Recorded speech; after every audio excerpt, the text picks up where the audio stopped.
Bismillahirrahmanirrahim. Wala yata'allamu illa mimman kamulat ahliyatuhu wa dhaharat diyanatuhu wa tahaqqaqat ma'rifatuhu. Ini termasuk tata cara kita untuk mencari seorang guru. Jadi mencari guru itu sangat penting. Artinya kita jangan sampai salah mencari guru, mencari murabbi, mencari pendidik. Itu. Bahwa yang disampaikan oleh Imam An-Nawawi tidak boleh kita belajar kecuali kita berguru kepada orang yang sudah kamulat ahliyatuhu, orang yang sudah sempurna keahliannya, dan wadhaharat diyanatuhu, dan agamanya sudah jelas. Ketika kita ingin berguru kepada satu orang, maka yang harus kita tahu tentang agamanya dan tentang kesempurnaan keahliannya dalam mendidik, baik mendidik secara zahir ataupun secara batin. Bahwa mencari guru itu sangat penting. Setidaknya kita tahu, paling tidak kita itu harus tahu kepada siapa guru yang kita ambil ilmunya itu pernah nyantri di mana. Paling tidak kita tahu sanadnya. Setidaknya kita tahu kepada ilmu yang kita pelajari, kepada siapa yang kita pelajari, itu tentunya harus tahu sanadnya, sanad keilmuannya. Karena orang yang tidak bersanad tentang keilmuannya itu, maka ya sambungnya atau sanadnya kepada setan. Itu pentingnya kita mencari guru dengan yang sanadnya sambung kepada Rasulullah. Sudah jelas. Makanya kata Imam Malik itu, jangan pernah kau berguru kepada orang yang ahli bid'ah atau orang-orang yang selalu mengatakan ini bid'ah, ini syirik. Jadi Imam Malik melarang bagi kita untuk mencari guru yang cuma sebentar-sebentar bilang bid'ah. Ini bid'ah sayyi'ah. Ini bid'ah dolalah. Ini bahwa kenapa kita ketika mondok itu pindah mencari seorang kiai, mencari pesantren, itu memang karena sanad itu dalam keilmuan agama Islam itu sangat penting. Andaikan sanad itu tidak penting, maka lebih baik kita membuka kitab Google rahimahullahu taala. Karena apapun yang kita cari semuanya ada di Google. Jadi Google itu mungkin lebih alim daripada kita. Karena apa yang kita cari semuanya pasti akan tampil di situ. Kemudian ketika kita bersanad kepada Mbah Google rahimahullahu taala ini, kemudian sanadnya kepada siapa? Dan itu pun belum tentu kebenarannya. Maka kata Imam Nawawi, wa tahaqqaqat ma'rifatuhu, carilah guru yang sudah valid, yang sudah valid. Carilah guru yang pengetahuan yang sudah valid, memang dia itu betul-betul alim. Itu pentingnya kita bersanad. Setidaknya paling tidak kalau kita tidak tahu terhadap sanad sampai atas ke atasnya, paling tidak kita tahu bahwa pesantren ini pernah berguru kepada siapa. Seperti itu sudah cukup. Artinya sudah tahu ilmu yang diambil oleh guru itu dari mana. Karena banyak sekarang itu orang yang sudah terkenal, dan entah sanadnya itu dari mana. Terkadang cuma membaca buku, membaca artikel, kemudian sudah alim, sudah bisa, padahal dia itu tidak pernah berguru, tidak pernah mondok, tidak pernah ngaji. Itu sangat penting. Mencari guru itu yang terpenting adalah sanad. Sanad itu penting dalam Islam, itu penting. Jangankan ngaji, kita talaki atau menghafalkan Al-Quran itu ada sanadnya, bukan hanya sekedar menghafalkan saja. Tapi kita bersanad, itu penting. Yang nanti sambung kepada para sahabat dan sambung kepada Rasulullah. Malaikat Jibril langsung kepada Allah. Itu penting. Ya. Apalagi ilmu yang kita pelajari, apalagi Al-Quran. Itu adalah penting. Ya. Guru itu adalah panutan kita. Ya. Jangan salah kita itu mencari guru. Ya. Jangan berguru kepada Mbah Google. Ya. Atau kitab Kifayatul YouTube. Ya. Itu. Kan banyak. Itu. Kalau orang-orang atau santri dulu kitabnya banyak ya. Kifayatul Ahya, Fathul Wahab. Sekarang ada Fathul Wutub, Fathul WA ya. Itu banyak. Tapi tidak ada sanadnya dalam mencari ilmu. Sanad yang bagus ya talaki. Kita berhadapan langsung kepada guru. Itu yang bagus.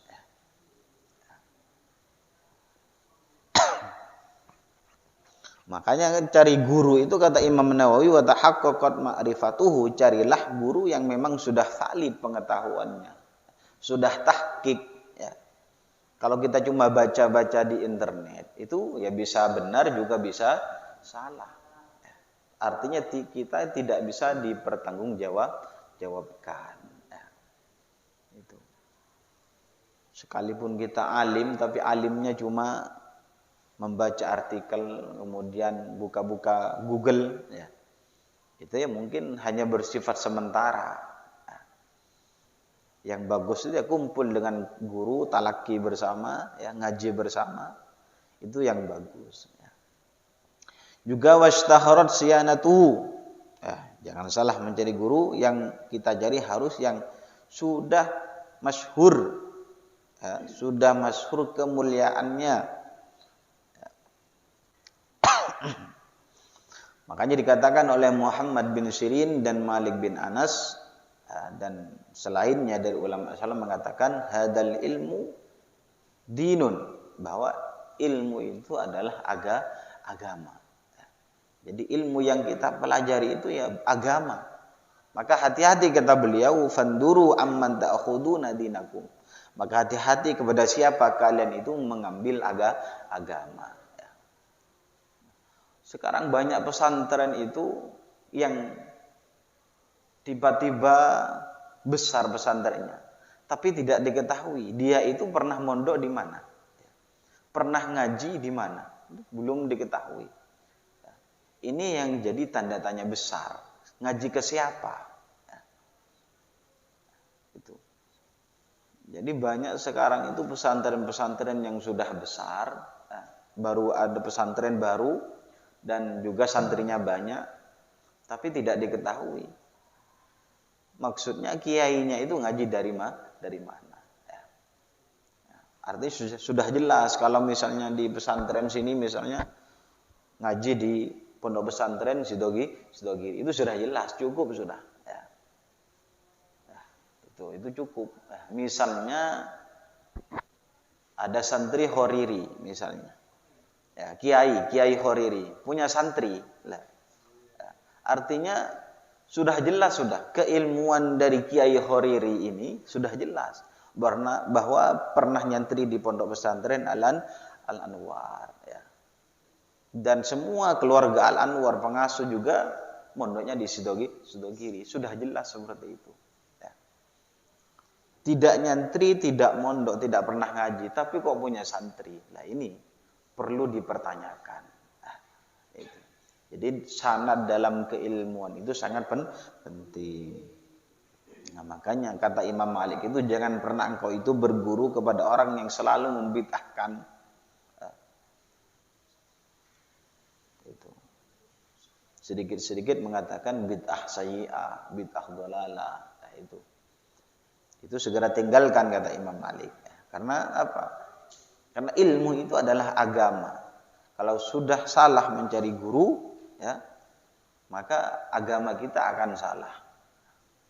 Makanya hati-hati kata Imam Nawawi, Imam Muhammad bin Sirin dan Malik bin Anas, fanduru amman ta'khuduna dinakum. Maka pandanglah atau hati-hatilah ketika kalian itu mencari ilmu. Nah, hati-hati mengambil agama kalian, itu maksudnya ya ilmu.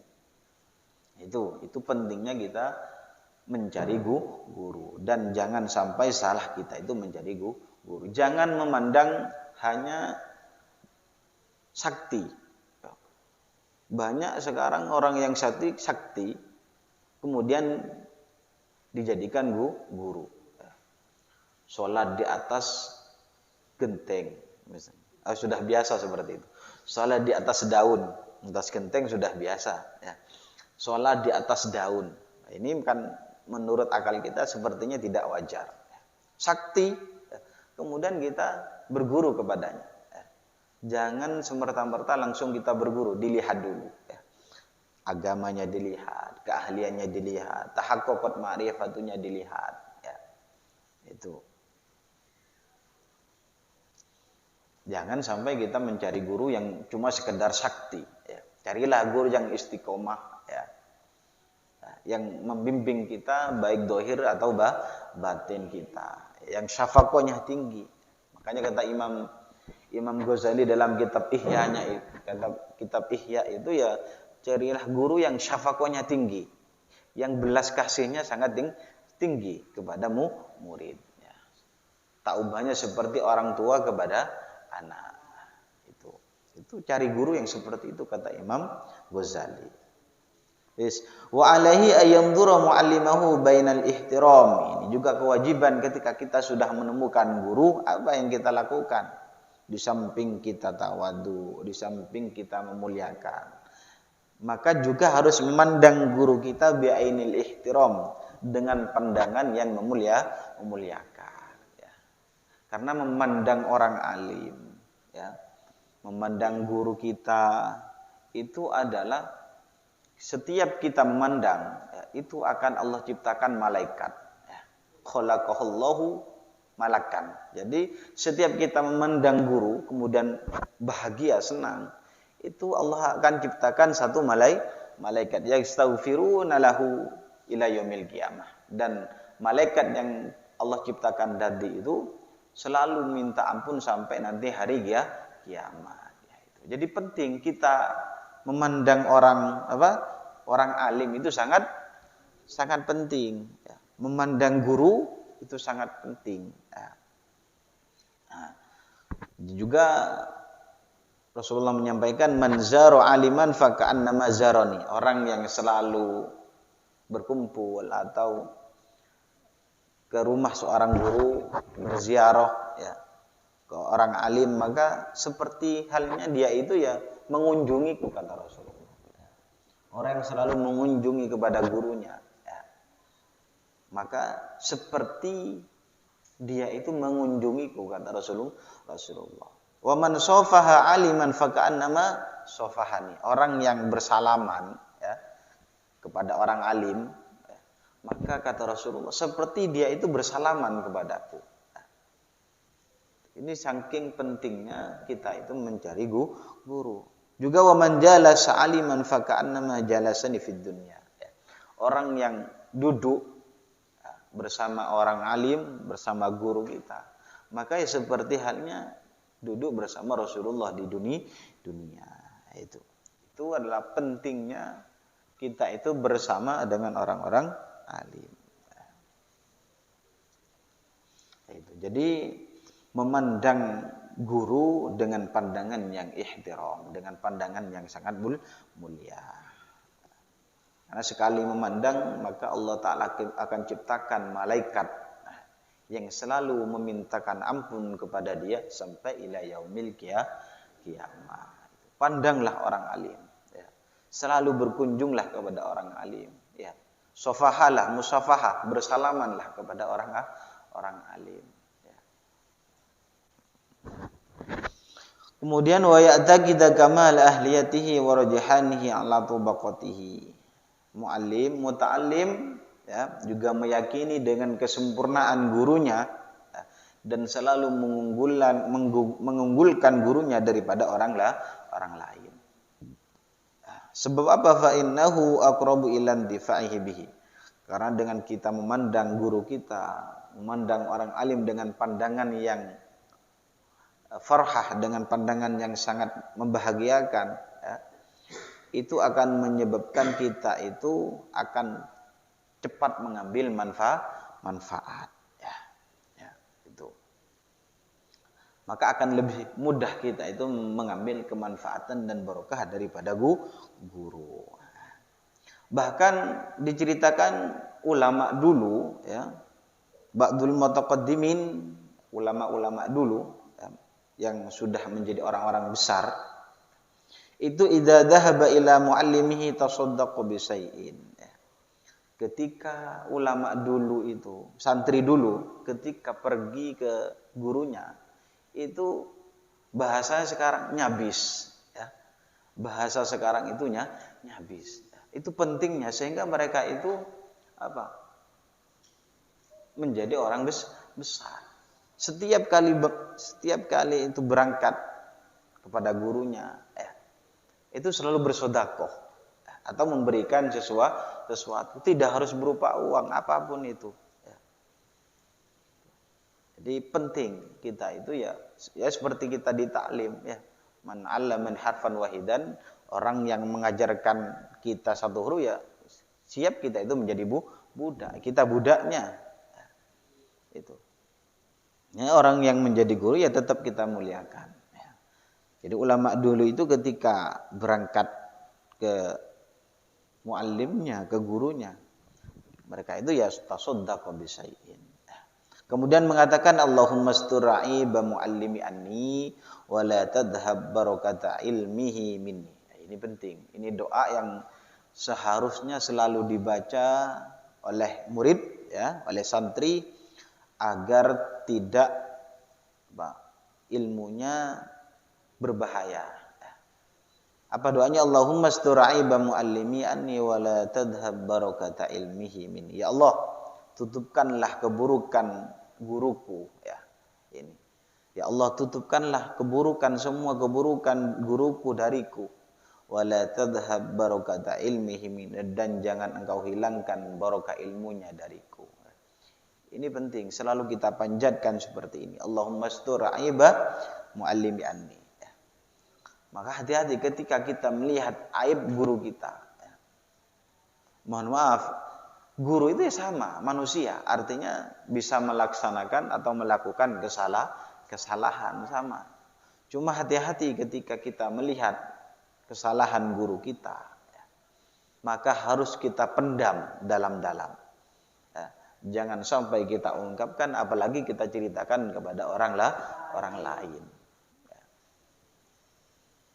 Atau bahasanya santri dulu itu ketika sudah kita dekat dengan guru, seperti halnya kita itu buta dan telinga itu tuli. Ya. Jadi santri dulu itu ketika sudah dekat dengan guru, ya, karena agar menutupi aib guru kita, ya, maka semua apa yang dilakukan oleh guru kita, misalnya melaksanakan kesalahan menurut kita, maka anggap kita itu buta, tidak pernah melihat hal itu. Atau kita mendengar kesalahan guru kita dari orang lain, maka kita seperti orang yang tuli. Kalau sudah seperti itu, maka hati kita akan bersih. Karena apa? Karena sudah tertutupi aib guru. Orang yang sudah yang menceritakan aib gurunya, ini akan berdampak barokah ilmunya akan hilang. Gurunya dirasani. Ustadzahnya dirasani, maka saya yakin ilmunya tidak akan barokah. Ini sudah dibuktikan oleh ulama dulu bahwa doanya Allahumma astura'i ba muallimi minni. Ya Allah, tutupkanlah keburukan aib guruku, ya, keburukan guruku dariku. Ya. Wala tadhhab barakata ilmihi minni, dan jangan engkau hilangkan barokah guruku. Jadi hati-hati ketika kita melihat aib guru. Misalnya sampean dekat dengan guru, kemudian ternyata suatu ketika gurunya sampean misalnya sholatnya akhir, ya, sholatnya sudah mepet-mepet, sudah masuk waktu yang akan datang, sholat yang akan datang. Nah, ini kan sudah ada sangkaan don bagi kita, loh, ternyata guru saya sholatnya ngakhir. Ya, hati-hati ketika kita dekat dengan guru, hati-hati. Ya. Karena kita tidak tahu apa penyebab guru itu ya melaksanakan sholat sampai akhir, belum tahu. Ya.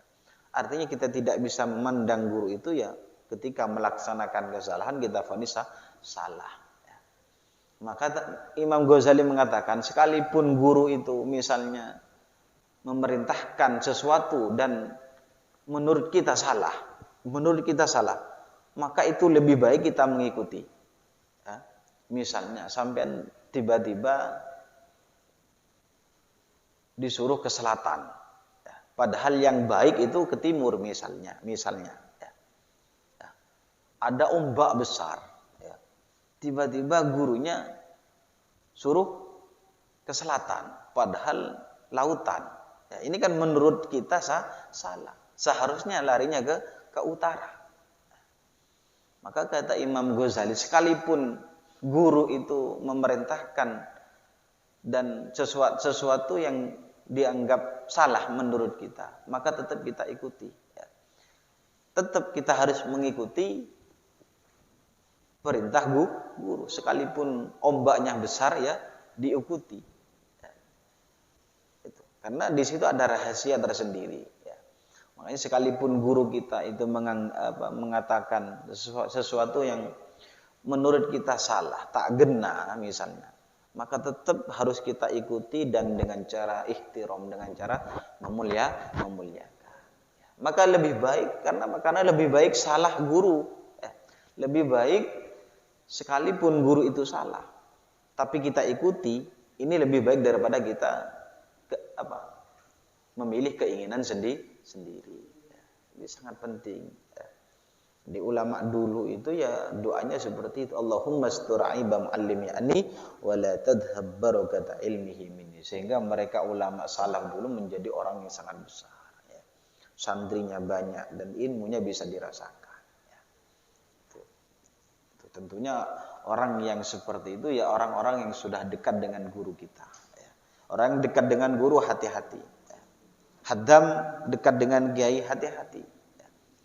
Karena tidak jauh haddam itu akan melihat aib gurunya, aib kiainya, kesalahan dari kiainya, dan jangan sampai itu diutarakan kepada orang lain.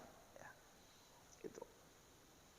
Itu termasuk dari adab kita ketika kita bersanding dengan guru. Kemudian waqala Ar-Rabi' sahib Syafi'i rahimahullahu majtara'tu an ashribal ma.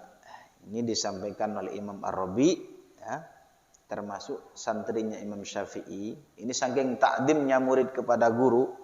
Kata Imam Rabi', majtara'tu an ashribal ma wasyafi'i yandur ilayya haibatan lahu. Jadi Imam Ar-Rabi itu tidak pernah meminum air, meneguk air ketika sang guru itu melihatnya. Atau Imam Ar-Rabi tidak pernah meneguk air di samping gurunya. Jadi kalau minum jangan di dekat guru. Karena apa? Haibatan lahu. Karena Imam Ar-Rabi sangat berhati-hati dan takut dengan kewibawaannya Imam Syafi'i. Juga dibuktikan oleh Imam Syafi'i. Imam Syafi'i ketika belajar Muwatta kepada Imam Malik, ya, itu Imam Syafi'i ketika membuka lembaran kitabnya, ini Imam Syafi'i sangat berhati-hati. Ya. Sangat berhati-hati ketika membuka lembaran kitabnya. Ya. Kalau kita kan beda, kerasa. Ya. Ya. Membuka kitab itu seperti membuka sarung. Ya. Itu hati-hati. Imam Syafi'i ketika berguru kepada Imam Malik, ya, itu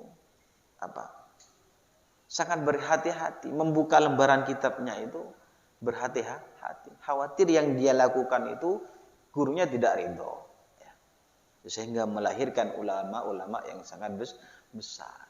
Ya. Imam Syafi'i itu ya pernah berguru kepada Imam Malik. Ya. Muwatta yang sangat tebal itu dihafal hanya beberapa jam oleh Imam Syafi'i. Imam Syafi'i itu kalau belajar, lembaran sebelahnya ditutupi. Karena setiap kali Imam Syafi'i itu memandang, maka langsung hafal. Sama seperti kita.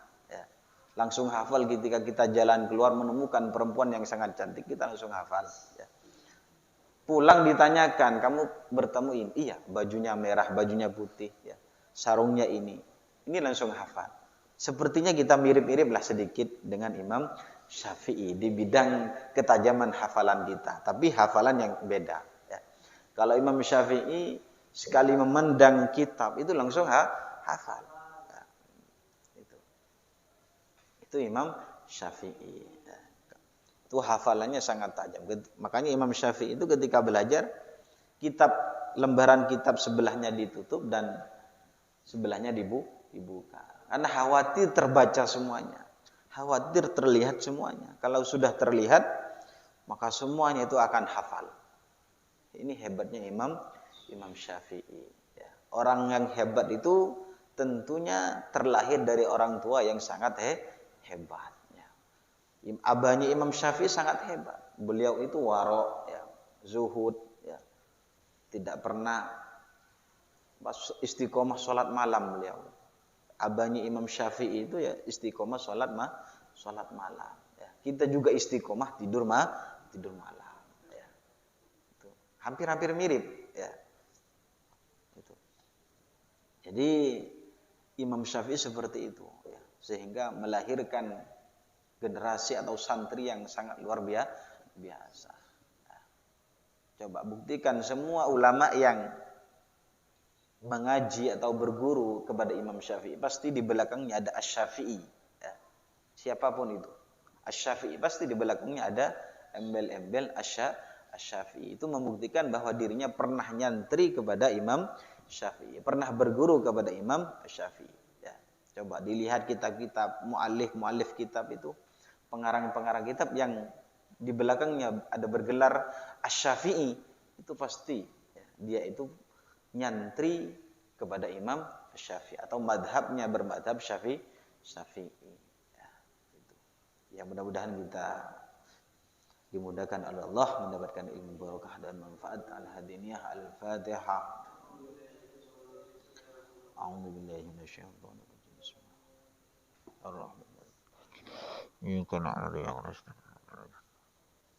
Bismillahirrahmanirrahim.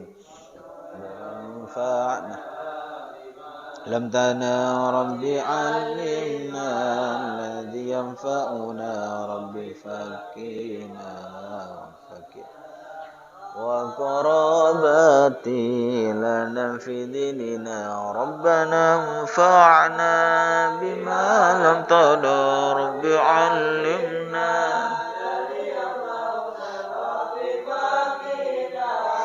fakir ahlana wa qarabati lana fi dinina rabbana anfa'na